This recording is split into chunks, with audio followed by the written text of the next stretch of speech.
Let's just see what we have. That's a new one. Pops up a message saying you are being recorded. Okay, we'll just wait another minute or so and then we will get started.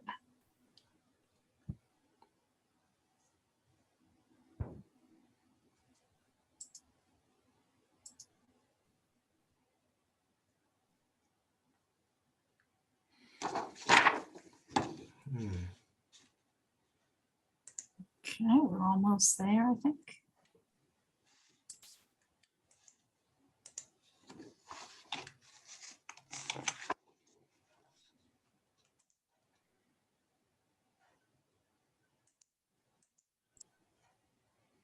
Oh, thank you, Catherine. Catherine writes, good evening from Huntington. Looking forward to the presentation. Good evening.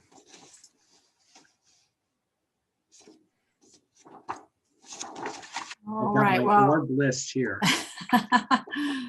Okay, I think we can get started, and whoever wants to come in a little bit later, because I think we're missing a couple of people here. You want to wait another moment? What time is it now? 7:32. 7:30, yeah. All right, they could join in. You Yes. don't lock the room, so. All right. Go ahead, Joe. You're on. Oh, yes, of course. Sorry. Here we go. I have to, the first time I always have to, takes a second to share. So here we go. I think.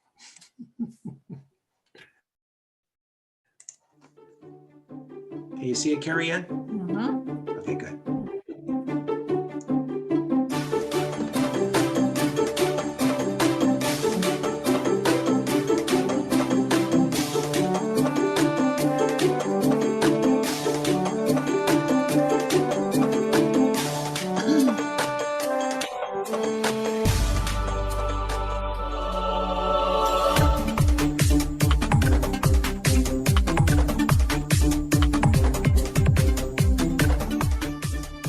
Welcome. I'm Kerriann Flanagan Brosky. I'm Joe Giaquinto. And tonight we are going to talk to you about the Sands-Willets House in Port Washington. And this story appears in my latest book, Haunted Long Island Mysteries, which was released this past fall of 2021. So this is not a story that we've been talking about during our lectures when we were on book tour. So we would like to share some great history and some great stories with you. Now, when I was writing the book, there's 18 stories in Haunted Long Island Mysteries, and there always seems to be a lot in Suffolk County and on the North Shore. We have a lot of history here, but I really wanted to try to get some more stories out in Nassau County. I do have stories in Nassau County, but I really wanted to get a couple of others. So when I was working on the list of places that I wanted to include in the book, I was going through and I happened to come across an organization called the Cow Neck Peninsula Historical Society. And they're based out of Port Washington, and it covers the Sands Point area and everything. And I started doing some research on them and found out that they own two historical properties. One is the Thomas Dodge homestead, which is located on Harbor Road. That was built in 1721. The other is the Sands-Willets House, which we'll be speaking about tonight, which is on Port Washington Boulevard, and that is circa 1735. Now, there was nothing in my research, as you can see here, it's on the National Register of Historic Places, and there was nothing in my research that told me that there were any ghosts or spirits in this house.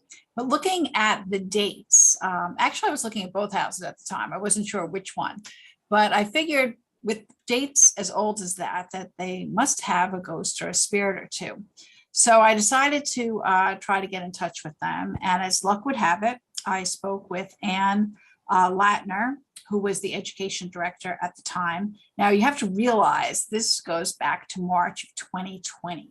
So we actually had set something up. Anne she was intrigued by my book project and about the idea of including one of the houses. And she thought that the Sands-Willets House would be the best choice to do this. So she had gotten it approved by the president and the board for Joe and I to come. And we explained that we were going to be doing a full history because, again, I always tell people I am a historian first and a ghost investigator second. So the work that we do We really want to promote local history, to educate the public in the importance of preserving what we have here on Long Island.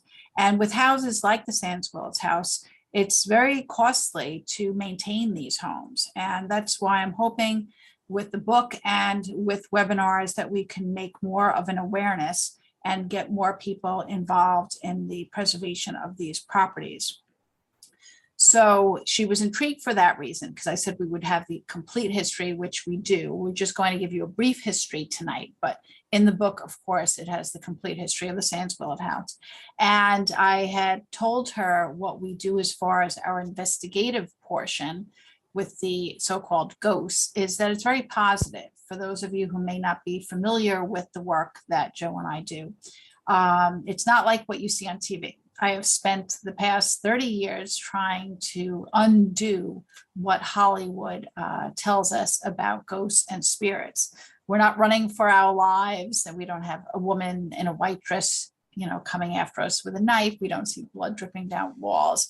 So we don't really like to use the word haunted, especially where it comes to historical properties. But there are spirits that pop back in at times, and that's what we concentrate on. We concentrate on the positive communication that we get from spirits from the other side. And we do this with very minimal equipment. We use our cameras, we use our recorders to get EVPs or ghost box recordings, which you may be familiar with if you've seen our webinars before. That's more live time communication with the spirits. And if you think of them as being just regular people, which they are, it takes the creepiness out of it. So we really encourage our readers and our listeners who listen to these ghost box recordings to have an understanding that this isn't anything that is creepy or demonic in any way, that we're just trying to get information to help us solve some of the puzzles, the historical puzzles, and to really round out and fill out the story.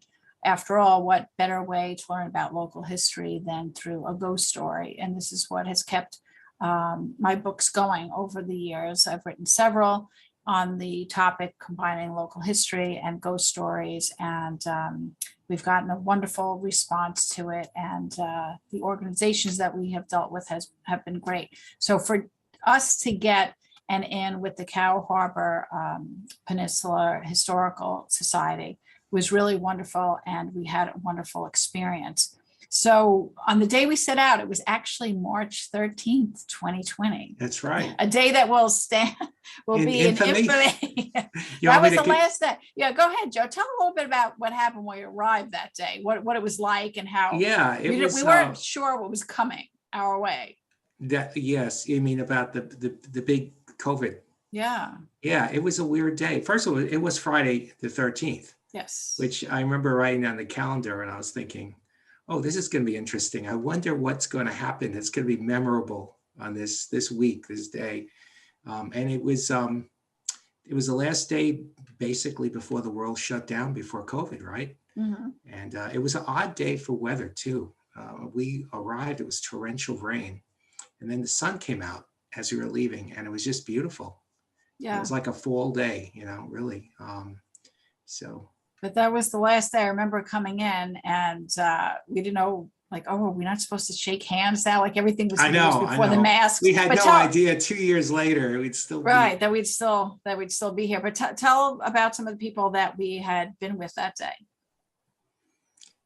Because we met with Anne. Yeah, we met with Anne, and we met with Fred and Pat, and we met up with Fred Latner and Fred Blumlein. Sorry, Kerriann, you went off topic. Latner. Sorry, Anne Latner. You know what happened is she went off script a bit, so I lost where we're talking. Here we go. I got it.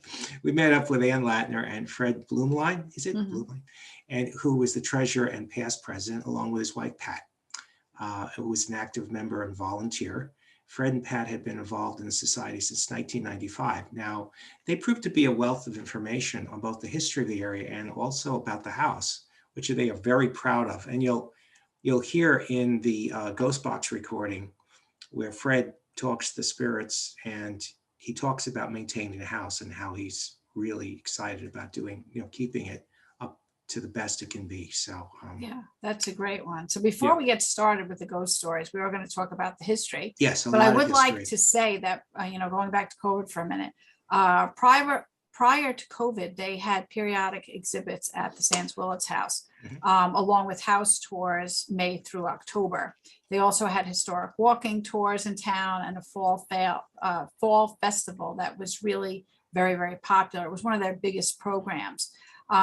Before COVID hit, they were also planning an education program. And that's why it's so difficult for these historical organizations to begin with, let alone what happened with COVID. But hopefully that now things are getting better. We're hoping that they will be up and running both at the Sands-Willets and the Thomas Dodge homestead. And they'll hopefully be able to do programs again. So do check in with them on that. Now, what's interesting as we get into the history now, before we talk about the house, how did the name Cow Neck Peninsula Historical Society come about? Now, it starts at Northern Boulevard, and that is actually where there once was a fence on which was Northern Boulevard. There was a fence for the early settlers, and they put it was like a pen. Well, actually, it was a very large pen that contained their cows. And that's why it's called Cow's Neck. Did we lose you for a second, Joe? The spirits are having fun tonight. Yes. Yes. Okay, here we go. I'm There back. we go. I'm back. You see it? Okay. Okay. Yeah. So now, Joe, there were other houses on the I got property, it. Yeah, correct? I got it. Yeah, I'm having some trouble with the video here. I have the screen has been disappearing. Okay, so let me continue. There are a number of houses that were on the site where Sands-Willets House stands. Now, the Sands family, whose Sands Point was named after, came here about 1690. At that time, they had to have access to water, and the area was a wonderful, very wonderful, since it's a peninsula. Now, the farm went all the way out to Roslyn Harbor, and all the land from Port Washington Boulevard to Roslyn Harbor was their land. So the Sands family occupied the land till about 1845, when a man by the name of Willets, who was a Quaker, brought the property and brought the existing house.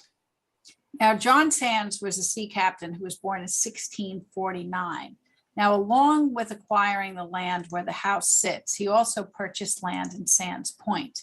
He gave approximately 300 acres, which he called Inland Farm, to his oldest son, John Sands II. John II had been living on Block Island at the time, and he came back to the family homestead around 1712. It is John II who may have built the house, or it could have been built by his son, John Sands III. Now, records indicate that John Sands III did in fact live in the home, and Colonel John Sands IV, which is the oldest son of John Sands III, became the owner of the Sands-Willets House in 1760. In 1811, the home, farm, and approximately 300 acres were passed along to John Sands V. So there were a lot of John Sands. There were. And the construction of the home is quite interesting because it's actually built as three separate houses that are joined together. Yes. The original 18th century home was a 1.5-story, 4-bay structure. Now, architectural reports reveal that the house more than likely had 4 rooms, each with fireplaces. Now, a half-story was located above the main floor, and there was a cellar. The room that exists today on the far west end was once an enclosed shed without windows. Much of the foundation, along with the original cellar, are still intact.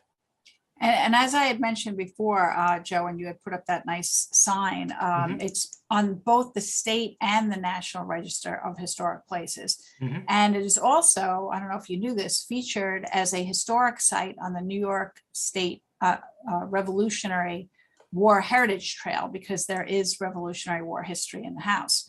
Now, according to Fred, when we were interviewing him, he said there were 7 brothers that were born in the house, and all of them took part in the revolution in some way. Fred told us, though, that the biggest hero was John Sands IV. He was a colonel of the local militia, which was called the Cow Neck Manhasset Bay Great Neck Militia. That's a mouthful. It is. Now, they were Minutemen, and they were called up during Washington's invasion of New York after Boston. Now, Washington's army was in Brooklyn, and the Battle of Brooklyn Heights took place. Washington escaped at night through the fog. Here's a great picture. This is probably still, this is a larger portion of the house, because now you see the different sections. So this wasn't during the time of the Revolution, obviously. But anyway, so the British, as you know, were taking over Long Island, and John Sands was actually captured there. But he had some money and he was able to bail himself out. And then he escaped to Washington's army across the Sound to New Rochelle. That's right. And there's a great story that Fred told us about John Sands' wife. Yeah, I love this story. This is a good one. Apparently, John Sands was able to get a note back to his wife that there was ammunition, powder, and shot in the house. And when she got word of this, she got in a boat, went across the Sound, and dropped it off to him. She was able to get back home, which she did fairly quickly because the British were after her as well. And she eventually wound up back with her husband in Westchester County. Now, all the Sands brothers were involved in the fight for independence, so many went on to become congressmen and bankers. You know, what's so amazing, Joe, is that, there's so many of the women during that time period, they weren't written about that often, but Right. They really played big roles. I mean, as we know in the Culper Spy Ring with Anna Strong, she had a huge thing that she did. And it's just amazing to me, their involvement and the strength and the bravery. The bravery, that's the thing, the bravery. Now, these are not Sands members. This was a picture that was given to us on loan from the Cow Neck Peninsula Historical Society. These are actually Willets. This is from the Willets family album. We don't know who they are. They didn't have information on that, but this gives you an idea of the Willets, which we're going to get to in a moment. Right. And I have one other picture here. Is that? Yeah, well, this is the house, but these are all Willets. That's a Willets, right? Yeah, these are all the Willets, which we're going to talk about now, because in 1838, John Sands V, that's when he started selling off large portions of his inland farm. And in 1842, he sold 211 acres of land to Edmund Willets. And Edmund was a prominent Quaker and a successful New York businessman who operated what was called E&J Willets and Company. Now, they were importers and wholesale dealers of fine crockery. His company was actually the first importer of fine crockery in the United States. So he had acquired some money with that. Now, Elizabeth Sands, who was the unmarried daughter of John Sands, was the last member of the Sands to live in the house before the Willets came in.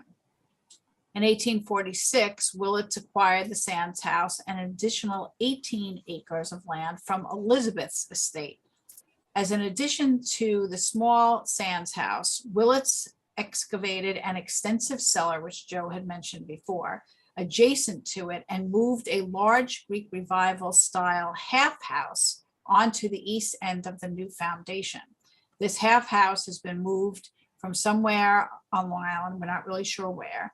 And then by 1850, he built a matching half to his home and connected the old Sands house to the new Willets building. So it's fascinating that there's actually 3 different buildings that were all connected. And it's it really is amazing. It is. And historically, it's very not uncommon. I mean, in our investigations and also places I've visited Kerriann in the past, old structures, many of them have been moved. There's one out in East Hampton that was actually a 1700s house and 1800s house that were kind of glued together. And I know a Grange that was brought from one town to another. And you think of the technology today that they actually move these houses, sometimes many miles. Yeah, I know. It's amazing. And that they were able to put them together. I mean, we don't even do that today. And I know you're going to talk a little bit more about the style of the house, but do you have could you go back? I don't know if it's easily accessible to the photograph that I took, the color photograph of the Sands-Willets house. Sure. Yeah, I'll get that. Because then you can really get a sense of the 3 different sections. Yeah, let me, I think I have it here. hang on a second. Yeah, what's challenging with the webinars is switching the windows. You have to go from one program to another. I think I've got it here. Can you see it? Yep. Great. Is that the Okay. one? Yeah. Yeah. So you could see how different pieces of this house were put together in 3 sections there. Mhm. Okay. The oldest towards the, the middle and the left there. So it's fascinating. So if Yeah, you it want is. to talk a little bit more I will. about the general style. Yeah, so Willets then had another Greek revival style structure built, similar to the half house, which was constructed over the open cellar and then was built between the 2 buildings. So the 3 houses were then converged into one. Now the fireplaces on the east end of the Sands house were demolished. The Greek revival style front and rear porches with door columns were added, and then Willets renamed the homestead Homewood. So you could see, the porch there. It's a beautiful porch. It is. And the columns and everything. And I think we have the other Greek revival house is Deep Wells, isn't it, in St. James? That's another. Yeah, and then if classic. you go back to that black and white picture, Mhm. that is actually a photograph that I took of a photograph that is in the Sands-Willets House. Let me pull that And up for you. I think it has only the 2 sections, if I remember. Yeah, I have another photo here. I think this might show it well. Let me see. How about that house there? Oh yeah, yeah. This is from the Cow Neck Peninsula Historical Society, and again, we don't really know who that is, but you could see how the house at this point has really come together. Yeah, and you could also see the stretch of land. Yeah. We had a few images. Let's see. I think I have one here. Let me see if I can get this. Hang on a second. So we have some. Yeah, look, I mean, it looks like upstate New York. I love this one. This one, again, all these black and white photographs were given to us from. You could just see all the acreage they had. Yeah, I mean, it looks basically one side of the island to the other in many cases. It looks like upstate New York. I love that one with the sheep. Yeah, I did too. Yeah, that's beautiful. I mean, look at that. I mean, who would have thought? Simpler time, Kerriann. Yep, simpler time. And then do you have that one, the black and white one of the house that you showed earlier? Yeah. Let me see if I could get that. That one? Yeah, that one. Yeah, that one. Actually, no, all 3 sections were there in this picture. Mm-hmm. Yeah. Okay. So there's probably a picture floating around somewhere of the original. Yeah, but you could, I love this picture because you could see like it has the unfinished driveway and everything. It was, from a while back. So yeah, this really gives you the sense that's out in the country. And yeah, really it really does. I love this picture. And again, this is a photograph that I took of they have a big mural of this actually in the basement. And I fell in love with this picture. So I photographed it. Now getting back to the Willets for a moment. In 1882, Edmund's son Thomas Whitson Willets inherited the home and the property. And upon Thomas's death, his daughters Anna Willets Lapham and Eliza Keese Willets became the new owners. And they continued to run the property as a working farm until around 1920. There were many changes made to the house during the time the Willets family occupied it. In 1967, Eliza Willets sold the house to the Cow Neck Peninsula Historical Society, and the house has been going through renovations ever since. Yes, and the Sands-Willets house has 18 rooms. Now 11 are furnished. The colonial kitchen, which we'll show some pictures of, we'll talk about our walkthrough a little bit. The colonial kitchen remains the oldest portion of the house. The furnishings are not original to the house. Everything in the house, except for the display cases, were donated by families who live on the neck. But as Fred told us, the furnishings are interesting, but the intent of the tours is to talk about the families and the relationship of the people that occupied the space. Now, behind the house is a colonial garden, which dates from 1680 to 1840, and a large 1690 Dutch barn, which came from the original Sands farm in Sands Point. It is only one of 3 Dutch barns left on Long Island. It came to society in 1978, where community barn raising took place. Now, the barn currently houses a large antique tool collection. And Kerriann, we have a picture of the Yeah, we have garden. Is the that the garden, same yeah. garden? Yep. Mhm. I 'Cause mean, again, can- it was in March, so it's not at its. Yeah, I could bring that up. Yeah. Let me These take are a the look here. photographs that I took of the garden. Is that the one? Yes. Yeah. So now, I mean, this gives you a sense. You see the more modern houses behind it, where before there was no fence. It was just this wide open That's land, right. as if you're upstate. But again, this was March 13th. So, you know, it's a little different. So this is the extent of the property now. And you could see how the back of it leads you to that one garden. Right. And I think we have a picture of the, okay, here you could see how mammoth this barn is, though. Huge barn. That's Joe photographing. You see how he has his rain gear on there because we had been, as he That's said, right. torrential. And that's Ann Latner. And it was interesting too, is I remember she said, do you want to go in the barn? I think we said, oh, it's like too big. It's like, right. They have some old it's- tools and things. Yeah. But it's really amazing when you see that barn and then the comparison of the house behind it. Yeah, it's huge. You know, it really shows you how times have changed. Yeah, and Okay. So okay. now, not far from the property also, I forgot to mention, is the Sands Cemetery, which is located on private property in Sands Point.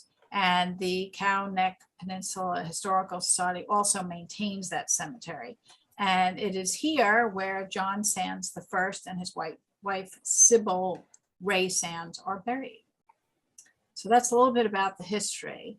So now we'll get into our next section and talk a little bit about the spirits that we encountered that day. Again, I just want to tell you, there was nothing at all when we went to this house in any of my research that said that there were any spirits. You know, obviously, like the Country House Restaurant in Stony Brook, we know that Annette Williamson, it's an active house. She is always in the house. And so, but with the Sands-Willets, we had no idea. We went in with this not knowing what to expect. So go ahead, Joe. I'll let you, or actually, no, I'll talk about this next section. Yes. So when I talked to Anne originally, we were sitting down, so it was Fred and Pat, Anne and me and Joe. And I had said, you know, have any of you had any experiences? And she had told me that she hadn't, but that their president, Chris, just a few days before, had been walking through the house and he saw what looked like a figure out of the side of his, you know, peripheral vision. And that could be a shadow figure, which is very common, that you don't see things full on. So just a few days before that, he had claimed to have seen that. And he said that the hair on his back stood up. And again, this isn't anything that's scary, but when you're not used to seeing something like that, it often can, you know, throw you off a bit. So he walked around the house, looked around, all the doors were locked and there were no other people in there. Now, Anne, Fred and Pat were definitely interested to see if there were any spirits in the house on the day of our tour. So I took a lot of photos with 2 cameras. Now, my degree is actually in photography, so I shoot with a professional Nikon D80 camera, and that's to get overall shots of different rooms and things like that. But I also photograph with a Nikon Coolpix. And the reason why I do that, and that's just a point and shoot camera, is because I tend to get more photographs of orbs, which are light anomalies that are thought to be spirits coming to visit us from the other side. And just like today, if I gave one of you my big camera, you might be intimidated, like, how do I work this with the battery pack and the flash? But if I gave you a Coolpix, you'd feel a little bit more comfortable using it. Well, the same thing for the spirits. They're able to manipulate the smaller camera a little bit easier than the larger camera, and everything is based on energy. So I use that to, you know, try to look for orbs, and we're going to show you some pictures very soon. So with the older, we started with the older part of the house, and we worked our way around. When we got to the 1835 half house section in the front parlor, there was a portrait of Edmund Willets. Now, I took several photographs with the big camera and the small camera.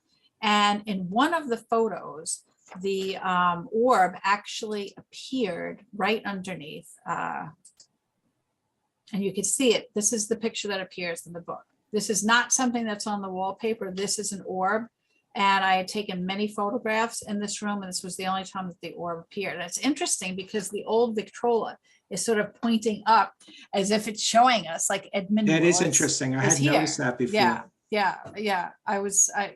I thought that immediately when I saw the picture. It's almost like a cannonball coming out of the cannon. Yeah, I know. It's interesting, isn't it? Yeah. So I didn't even realize that I had gotten this. I was just photographing. It wasn't until we had gotten to the basement, which I'll tell you about in a minute, that I was looking at the back of my camera. I said, oh my God, I got an orb right under the Willets portrait. So when I started looking at the images on the back of my camera, I realized that I had gotten some other orbs in various locations in the house.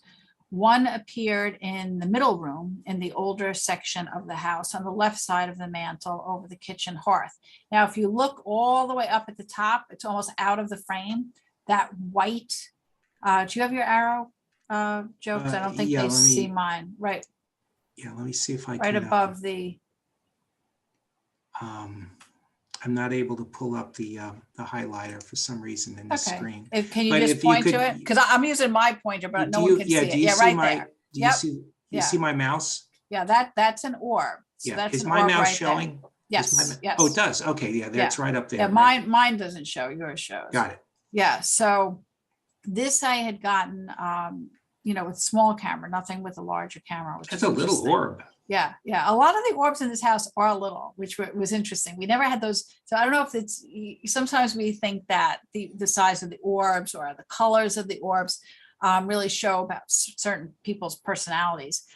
So I don't know, these were all a little bit more subdued in all the photographs I had. They were, the largest one was the one underneath the portrait of Sands-Willets. I just like to throw something out real quick here on that. It could be because the spirits go back a ways, that their energy here in this physical realm isn't as strong. So what they're doing is, instead of trying to generate a large orb, which takes a lot of energy, they're using a small focused orb. It could be. Or a fainter. And this one's almost like a pointer. It's like really. And it's pretty bright. And for those of you who may not understand about orbs that much, when Joe and I go out and we lecture, we talk a lot about the difference between ghosts and spirits. And ghosts tend to be more place-centered, such as the ghost of Annette Williamson, who haunts the Country House restaurant. I know I mention this all the time. In a case like this, these could just be spirits, okay, that are coming to visit. It doesn't mean that they're not where they're supposed to be. I mean, for me, I believe in heaven.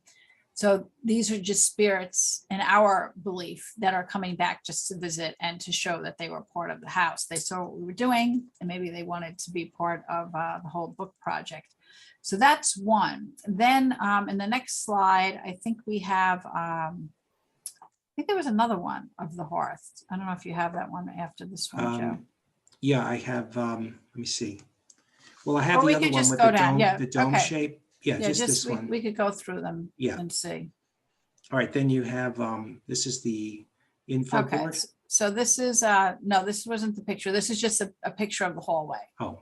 Yeah, there were no orbs in this one. Now in this one, now this was taken on the other side. So in that first slide that you just showed, that was taken from the door, okay? Actually, no, wait a minute, go back a second. Is this the same? Yeah, no, it is. So it's the same, it's a door, I guess, on each end there. I know that threw me off for a minute. All right, if you look at this, see the information board on the left? There is an orb there. And there's also orbs on the ceiling. Now they're faint, okay? Not in this picture. If it's, okay, here's one on the door right there. And there's another one on the door. Yep, oh, there's another one there. There's a bunch. There's actually a bunch. There's one at the top and there's one down below here, a tiny one. So that's the door itself. There's some on the ceiling, again, very faint. I don't even, yeah, you got it, Joe, that one. And then if you go straight up to the left a little bit from there, all the way at the top, there's another one. This one? So, no, that's the. Oh, I'm sorry. Smoke alarm or something. Yeah, it's not the fixture. Yeah, all the way at the very top. Yeah, pointing to it. Yeah. It's funny because I'm using my mouse and I'm pointing it. Right and here. No one can see it. Yep, right there. Yeah, there it is. Yeah, they're very faint on some. Yeah. On this Sorry, one my mouse is also, a little slow here. Let's yeah, point at the light fixture. yeah, or I don't know what that is, the smoke alarm. There is yeah. another one, Joe. Do you see it? It's like one of those, what are they called? When you have to search for things, those Here? books. No, if you go to the right on the banister, all the way up at the top, I you'll see see it one, right and here, you can see that it's translucent. See how you could see the banister right there. through it, the brown? Yeah, That's how you know that it's an orb. So, but I love the one on the information one. That is one that's, you know, that is cool. a Here, I have decent size. something, a graphic we did before. I think it'll be helpful here. Let me just get it up here real fast. Let me see. Sorry, here we go. Okay, and let's see, share this one. And here we go. Okay, you were talking about the differences there. Okay, yeah. So this you could sort of see very quickly what orbs are, the difference between ghosts and spirits. And again, we believe that what's in the Sands-Willets house are more spirits that were just visiting and interested in what we were doing, as opposed to ghosts, which would be more place-centered. With spirits too, they could be your own family relatives. You know, it might not have been the Willets. It could have been, you know, someone that was Someone that related came to along one of with, us. with Yeah. Fred or Ann or Pat. Yeah. So, but there was definitely spirits, obviously, because we had gotten the orbs. Now, I think there was another one of the hearth. Yes, let me get back to that. Is that the one with the dome? No, the other one. Yeah, that's the only one I was able to find. So Oh, maybe okay. it'll come up later. All right, maybe I didn't include it. If we do, we'll come back. Okay. But you know, we were wondering, the one in the hearth, was that John's Willets also? I mean, John, no, we were wondering if that one may have been John Sands, not Willets. Well, here's me with the big camera, but so you can see my battery pack, but then you see off my wrist, you see the little cool camera. pics. Yeah. Yeah. This is in the section, if you're looking at the house, all the way to the left. Now this is the other kitchen hearth. Yes. Yeah, and you can see how different this is from the other hearth. Okay. It's amazing, the different periods of history and joining these houses together. Yeah, I mean, it's just amazing. I loved this section of the house. It's beautiful. And then what do we have next? Let's see, you were talking about the orbs. Okay. Yeah, So, I'll talk about we can't remember what photos I included in that, but let's go through some of the slides and then we'll continue on with some of the. Sure. You want me to talk about the impressions I got during the house? Yeah, and then I'll go back to what Okay. happened with Fred in the basement. Right. Well, I had gotten several mediumistic impressions, and what mediumistic psychic, mediumistic means that you're picking up energy from spirits that are here in real time. They can be senses such as clairsentience. They could be clairaudience, which is hearing. They could be clairvoyance, which is a knowing or seeing. So they're different. They use our different intuitions, our different abilities, our senses to hear and see and feel things. So during our walkthrough in the older part of the house, I had visions of the British raiding the house in search of John Sands IV. And this is before you had any information. That's right. You Yeah, had what they do, they sat put me on down. the hot seat, just so everybody knows. It used to be that Kerriann would go, we have their history, we interview, and everybody would tell us about the ghost stories and stuff. But now they don't tell me anything. I just go there and I say, okay, what do I pick up? Yeah, and then we talk about it as we go. Yeah, and then we corroborate it and see if I had any correct hits or can add to or corroborates experiences that other people have had. So that have we seen the same thing? So I also saw images of upscale and prominent people milling about in the front and rear parlors of the half house. At one point, I felt a mediumship connection to Edwin Willets, and Mr. Willets thanked us for visiting a house. He asked me to ask the staff what they intended to do with the house preservation, which again, you'll hear on our Ghost Box recording because they talk about the house and the preservation. He wanted to make sure the house would not be demolished, it would be preserved. And then I addressed these questions with the staff during, again, our Ghost Box session. Now, the five of us gathered again in the old Willets office to see if we could connect with Edmund or any other spirit who's willing to talk to us. And so before I play the recordings, I'll explain what a ghost box is, how that works and everything. But you want to talk about the basement a little Yeah, I bit? want to talk about the basement for a minute. You know, when we go to these properties, we do everything. We go all the way from the attic to basements. And I, again, had been walking around taking photographs, and Joe went down with Fred and Ann and Pat. And I joined them. And that's at that point, the three of them were already in, or the four of them were already in discussion. Well, we'll go back to these. Okay, yeah. Well, here's Fred. This isn't in the basement, though. That's Fred with Joe. So we'll go through these photos in a moment. Mhm. But when we were, so I came down, they were in a discussion of some sort. And that's when I started looking at the back of my camera and saw the orb of under the Willets portrait. And then I saw the other ones. Now, as I was about to show this to Fred, and all of a sudden Fred just froze. Now, he's never had an experience before. And he said, oh my gosh, I am freezing, like he was stuck in a cold spot. Mhm. And it was only Fred that felt it. And he said that he had never experienced anything like this in his life.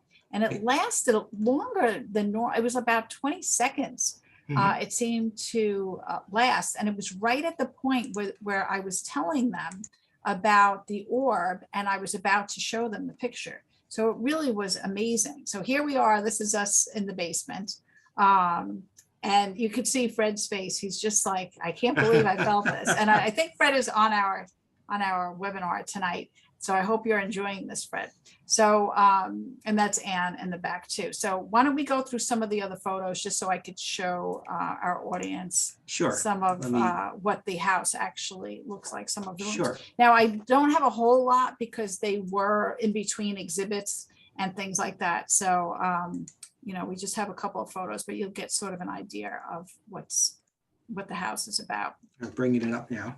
Yeah, okay, so this is one room that's on the main floor there that they have set up with, you know, all these scouting things and the history of the Sands-Willets. Here's another room of the house. You could see they have, you know, some costumes and a beautiful fireplace. And so you really could see there's different time periods that this house is set up. And it's really interesting to see that. I love Also, like the Whiteman. wallpaper. Yeah, exactly. The wallpaper, but it reminds me of the Earl Whiteman house in Oyster Bay. It Joe, does. where Yes. it has the different sections of the house that were, you know, had been enlarged. That's Well, they were, obviously a well, lot I mean, smaller. there were 3 or 4 houses Yeah. that were basically Right, glued that- together. So Exactly, but I like that this shows the different time periods Yes. that the house is seen. they So, really did a great job refurnishing it Yeah. into the period styles. right. So then I love this this is room. this is an upstairs bedroom. Mhm. And you could see, you know, they're in between stuff. So they had a lot of things out, but they have some nice costume collections too. You know, we call them costumes, but they were the clothing of the day. And this is the, when you come in the door, this would be to your right. And this is the room, that's the Willets portrait you see over there. And again, you can see the furnishings, the fireplace. And then I have just the other pictures of Fred, and we saw those already. Yeah, I if you do want have to go. some of the Yeah, you outdoor- could go through them again, yeah. Sure. Just to see. We have So this this is picture another too. angle, yep. Mhm. Okay, so that's- this was, trying to think what room this was. Was this the basement? No, this wasn't the basement. No. You know what? We were upstairs. It Yeah, might I have think been this was a little room storage room or upstairs, something. yeah. Yeah. Yeah, and there's, There we have is that Fred. fabric or something in the back there? Or- Yeah, yeah. So here's Joe and Fred. And then we also have some outdoor pictures. I could show the ground. Okay, yeah, let's show some of that before we, so I like this angle. I mean, every I do. time I photographed this house, it looked different, you know? It does. It does. And it's amazing. And this gives you a good idea of how you could, you know, get to that beautiful porch there. And you could see the flag was really, there was a strong wind coming from the south, I guess the west. Yeah, that had cleared we out the rain. right, yeah, because look, the skies are blue, and so Mhm. we did the photograph of the outside of the house at the end of the interview, at the end of the investigation. So It's a beautiful porch here. Yeah, it's nice and wide. It's really just amazing. And there's me talking with Anne. And then you saw the gardens. Another view of the porch. I mean, you could see how beautiful It's really this a was grand, with the just a columns, grand and this mansion. part has been restored. Mhm. And then the barn. Mhm. That's it. That's all I have on those. All right, so particular now, again, Joe, if you want to talk a little bit about, for Sure. people who may not be familiar with EVPs and the difference between a white noise EVP and a ghost box recording, which you're Sure, going to hear sure. today. Well, so there are many ways that spirits can talk to us. One is through mediumship. In other words, a person channeling energy from the spirits and picking up messages and signs and kind of trying to interpret those messages. The other way, though, is to use physical equipment. One of them is a tape recorder that picks up the ambient noise of the room. And they call that white noise. There's different kinds of noises. The white noise is basically like the sounds you hear in the background of a room, like the air conditioning, water running, steam, anything, the wind outside, a fan going. So spirits can use that energy to create voice, but it's a very hard to hear whispery type of mechanical voice. It's not really that clear. The ghost box, on the other hand, is very different. It's a transistor radio that's been modified to keep scanning the AM or FM frequencies. And what the spirits do is they monkey around with the scanner electronically by giving little bursts of energy to the scanning circuitry. And what happens is they can actually answer our questions in real time using human voice coming off of stations, radio stations like talk shows, weather reports, sports announcers, news anchors from off the air, as well as music. So for example, let's say I asked the spirits, what's it like on the other side? And right at that point on the scanner, on the radio, the man is talking about the weather and he says, tomorrow's gonna be a beautiful day. So when I say, what's the other side like? What's heaven like? The weatherman will say beautiful, and they'll stop the scanner right at that point. So you get the word beautiful. So you get a real-time answer. So this is what we used in our session in the office area there with our group. And we're going to play that for you in a moment here. You want to add anything to that, Kerriann? No, I think I love that example, Joe, of how you describe it when you do. And when we lecture, we play a whole series of, because most of the chapters do have these transcripts in them. So we play a lot of these and audiences really can hear them and love them. So the Sands-Willets, we have not played in front of live audience. No, but if right. you are interested in listening to some of our other ones, including hearing what you're going to hear tonight again, if you go onto my website at kerriannflanaganbrosky.com or ghostsoflongisland.com and go under Haunted Long Island Mysteries, you'll see where you can click. It's a big box that says EVPs. And if you click that, it will take you to Joe's website and you could actually read the book and follow along with each chapter, see the transcripts and follow along and hear other EVPs from the other stories in the book. So the book is actually really interactive, which is kind of cool. But again, because the Sands-Willets House is not one that we've been discussing at our in-person lectures, we decided that we wanted to just do a whole webinar just on this house alone. So Joe's going to play you what we got that day, which was wonderful. And Kerriann, just let me know when the screen comes up, so Okay. then I'll start the recording. Okay, you're up, Joe. All right, here we go. Ghost box session. Hi, spirits. How are you? Fine, right? Okay, make a note of that. If you hear anything, just call it out. Did you hear them? They said it again, just to validate it. Yeah, that was a loud one. Fine. Thanks, spirits. Hi, spirits. How are you? I'm Kerriann. And Fred. I'm Joe. Good evening. Who's here today? Give us your names. This is Kerriann. How many spirits are visiting with us today?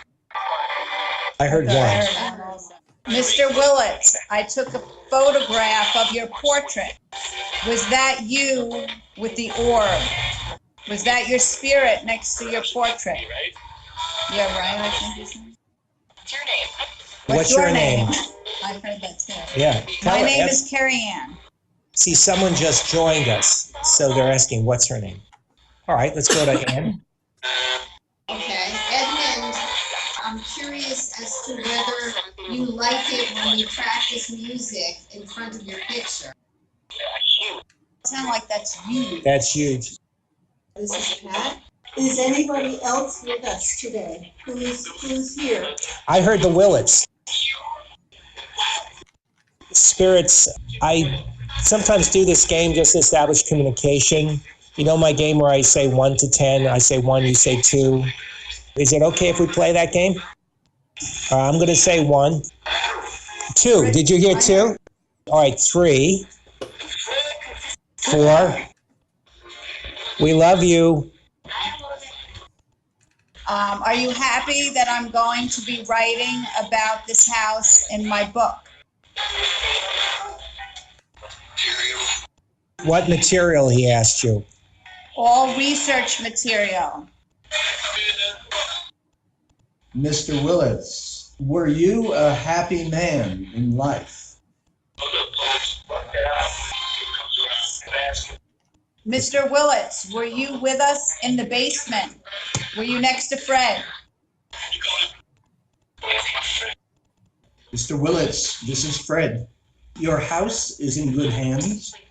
We try to maintain it as best we can, and we will continue to do so in the future.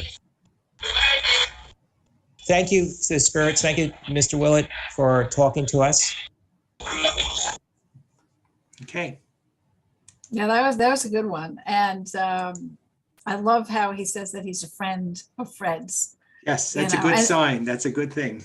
And again, I mean, this communication, or whatever your belief is, they are where they're supposed to be. But with all the technology we have, we're able to cut through that veil a little bit and have this communication. And it's just like talking to a person. And the fact that we can get, and you'll hear the different voices, again, because what Joe had mentioned is that it's whatever is on the radio, they're using those It could, so voices. you could be, yeah, you could be talking to Mr. Willets, but it might be a female voice. Right, or it because could that's who's on change the if radio. there was a longer sentence. Sometimes you hear it start off as a man, then it might switch to a woman or another man, something like that. But we hope you enjoyed listening to the EVP. So we went in there again, not knowing what to expect. This was not like Katie's Bar that we did for one of my past books, where it's documented on television shows and in newspaper articles for having all these ghosts. Sands-Willets House was not, and I took a chance on it and said, well, let's see what we can get. But I had wanted to include something in Nassau County and, represent something from the Cow Neck Peninsula Historical Society. And it just worked out. And they were all very subtle things. And our little group that we had that day, they were thrilled and no one was scared because it was all so positive. And so obviously we can't prove any of this. We're not trying to prove or disprove anything, but we are trying to make that connection, and we leave it up to you whether or not you believe. For us, we believe that we did make that connection with Edmund Willets between the orbs, what Joe had gotten through his mediumship, and what Fred had experienced with the cold spot. And then, of course, our ghost box recordings. We were quite thrilled with what we had gotten that day in particular. And we're going to take some questions in a minute. I do want to mention again that if you go onto it's www.cowneck.org, onto their website. They have a beautiful website. You can learn more about the organization, about the two homes and what they're doing. We definitely encourage you to support them if your means allow. Because everyone is hurting through this whole COVID thing. They can't have their exhibits and their tours and things like that. So again, our main thing is really to promote and support these historical organizations. And the other thing too, if you're interested in purchasing the book and you want signed copies of the book, it is available on my website, again, through ghostsoflongisland.com or kerriannflanaganbrosky.com. And I can personalize and sign the books, and you'll get them just within a couple of days. So I just want to make mention that that's available to you. I primarily do all of my lectures. Joe is on most of the book tour with me in the fall. We just booked one for next fall already, and they tend to get very busy. I did 23 events. Joe was with me on most of them this past October and November. But for the winter, we do webinars, and we're going to do them for the next 3 months. And they'll be twice a month. So I just want, before we get to questions, I just want to let you know what's coming up in February. On Wednesday, February 9th, we're going to do the Thompson House, which is in Setauket. And on Wednesday, February 23rd, we're going to do another nice, actually, no, this is in Babylon. It's the Nathaniel Conklin House, which has a great history too. And we got a lot of great things from that house also. So that gives you an idea of what's coming up. If you're not signed up for my emails, you can go on my website and get the newsletter and the emails, and that will keep you informed of the webinars and any lectures. So at this point, I want to take some questions. We have one in the chat. Can you show us an example of a ghost box or EVP so we can see what the equipment looks like? Sure, let me cue that up and yeah. take another question. I'll get that for you. So as far as with the white noise EVPs, what they are, I actually have one. It's a Radio Shack, just a digital recorder. And what's interesting is when I first started working with Joe, he said, well, how are you going to interview the people? You know, because since it was going into a book, everything had to be very accurate. So I said, well, I have this little recorder. And he said, well, I hope you know that there is a spirit that might leave you a message on here. And I looked at him like he was nuts. This was back in what, 2005, Joe? Mm-hmm. And he started telling me what a white noise EVP was. And I didn't really believe him. I thought maybe, you know, it was something he was creating. Well, this is a ghost box. So I'm talking about the regular digital. Right. And on our very first assignment, Joe was late because we were having a nor'easter, and I ended up getting an EVP. Okay, this is exactly how mine looks. It's a regular recorder. And I ended up getting an EVP of a little girl saying, hold me. And it was at that point that I realized that this stuff is real. So that, what Joe just showed you, that's a regular digital recorder that anyone could use to interview. This is the transistor radio where the wires have been manipulated and cut. And this is our primary focus now. What we do is we use the recorders to, you know, to record our episodes that we do here. Well, not really episodes, but, you know, our sessions. But this is how it works. See how it keeps scanning? And they're actually, you can't hear it, but they're actually talking. They're actually giving us answers, commenting on the webinar. Right. So one day we're going to do that, Kerriann. We're going to figure something out so we can actually plug this. So that, yeah, that we could do something that would be interesting if we could do a webinar and actually do a ghost box recording. We also have, if you go onto my YouTube station, the Kerriann Flanagan Brosky, I'm pretty sure we did ghost hunting tools of the trade. I think we did a webinar on that you can see. I'll show you something else. Because we use minimal equipment. We use the cameras, the recorders, the ghost box. All right, yeah, this is good. This is a good thing. I'll let you explain this, Joe. Yeah, so this is, so when you record, these are the decibel levels up here, these peaks and valleys. This is actually our conversations. And you could see this little bit of range here of noise. This is the white noise, which you also get on any recording. It's the hiss, it's the little sounds of the background, the room noise. Now, you won't hear this. Well, actually you will. Let me see. 3 recorders on for the ghost box session. I'm going to play around with this to get the antenna so it's not too many stations and not too few. So see, as it goes along, you can hear these sound waves. Now, what the spirits do, if you look at this section here, these little areas where these little sort of areas of sound and energy, that's where the spirits actually are talking to us. So this is our voice booming here, see? But then with the white noise recordings, you get these little bursts of energy. And when we clean this noise up here, we can actually hear the spirit's voice. Now with the ghost box recording, you can see here, in the ghost box recording, this is actually the radio running. I won't play it because it'll be really loud and scratchy, but this is us asking a question, and this is the spirits responding from the radio. So you could see how their voice, using human voice off the radio stations, news anchors, again, talk show, sports, are almost the same as our voice. So it really is real-time communication. We ask a question, they answer, real time. That's a good comparison, Joe. I like that. Okay. All right, so let me see if we have some other questions here. Francis said, thank you. The presentation was wonderful. And someone else said, amazing. We appreciate that. Let's see if there's anything else. Have you ever investigated your own homes? Now that's an interesting question. My house is 90 years old. And well, of course, I know you have, Joe. You've investigated everywhere you go. I haven't done a full investigation in my house, like with Joe and I going around. But I have had a lot of things happen. Again, not anything that's frightening, just like normal, just subtle things. I shouldn't say normal. To me, it's normal. But again, with the work I do and everything, I find that sometimes, it's more active. Okay, can but I not chime in a bad in here? way. Not in a bad way. Can I chime Yeah, in go here? ahead. Okay, so when we were investigating the country house and Kerriann was putting together a pilot movie or a movie about. Yeah, we did a documentary, which was actually in a film festival. Right. Right. And when we did the wrap up in Kerriann's dining room, one of Annette, the spirits, the ghost's hallmarks is to flash the room with light. And as the camera was filming us doing the wrap up, we started talking about how Annette communicates. You saw the room flash with light. So she was there.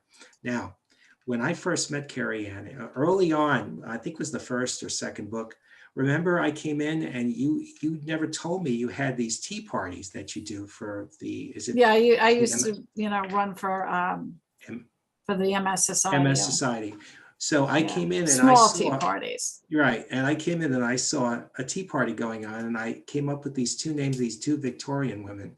Was it Emma and Jenny, which were Jenny, names of dogs that I had, oddly enough. Right.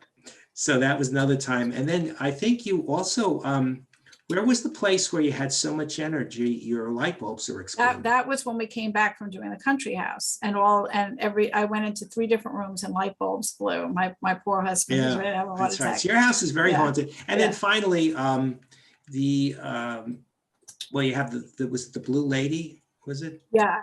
There was a vision of that. Right. That one of my neighbors had seen. And then it the also orb. sounds like, I've gotten orbs. I've gotten Your a lot father. of orbs. Your And father. my father passed away about 17 years ago. So you have a haunted house. So there you go. And then you always hear the sound of this one door. Well, not always. It could go a couple months. Mhm. It sounds like the back door. I have a double door coming into the kitchen, and it sounds like someone's coming in. I mean, I've had people like back when my kids were little, babysitters would be like putting their stuff together, thinking we came home, and it was no one. So Did you have something with Fox Run, your horse? Wasn't there something that happened, some kind of phenomenon with? no. Did you have his stuff hanging or her stuff? Yeah, hanging? but there was nothing with that. No. I have And to look then- at my notes. And then with you, well, you always communicate. So you had stuff when you used to work. I in do. NTP. When we lived out east in the Hamptons, my room was a spirit show almost every night. When I first met Kerriann, it was her fault. In early 2006, just after New Year's, people start calling me a spirit magnet. I'd wake up at 3 o'clock in the morning and there'd be stuff flying around the room, spirits, orbs, ectoplasm. I was getting recordings of EVPs everywhere I went. And it was, and I do right now, as Kerriann mentioned, I frequently will talk to spirits, either ones that we've investigated that follow us around or spirits, my own spirit guide. And oh, your room just flashed, by the way. The second time see, it did that. I Yeah. know when you were talking before. That's got to be in And there. meanwhile, the lights have not, No, nothing it's has flat, and I changed. saw that This earlier. happens every webinar Yeah. at some point. Yeah, We're talking anyway. about something. Yeah, we do. So I guess So, in answer to your question, yeah, we have to. Have And I just want to make mention too, I just had sent Fred and Pat, I told you had joined us, but I didn't Mhm. realize we have some other of their family members. So we have Karen here saying, thank you so much. Fred, Pat, and their family are all here. And I just want to thank Fred and Pat Mhm. for that day. And I will never forget it because of what the day it was. It was, the last day of before the world totally changed. And, Fred was just so excited about experiencing these things. And so he, for one, I think would say to all of you, if he was on with us, that it wasn't a scary experience at No, all. It the was house- positive. It was exciting. It was like, wow, we The house was connected. very, we didn't show it tonight, but I did it. We always do now. We do a video tour of the house. We did that because I catch orbs often on the video. I just use my little cell phone camera. It's no big expensive equipment, but also it helps us when we go through our notes and our evidence 6 months later. Sometimes, say, what room was that in? Oh, so, but the thing is, as I walk through the house, as Kerriann was interviewing and talking in the office there, I was walking through the house myself. I just kept remembering how calm and beautiful it was. Yep. It was just, Mr. Willets they're just, and the Sand family, they're just really happy to be there. And I think they're in good hands because I think they were very happy about Fred talking about how he's maintaining the home and everything.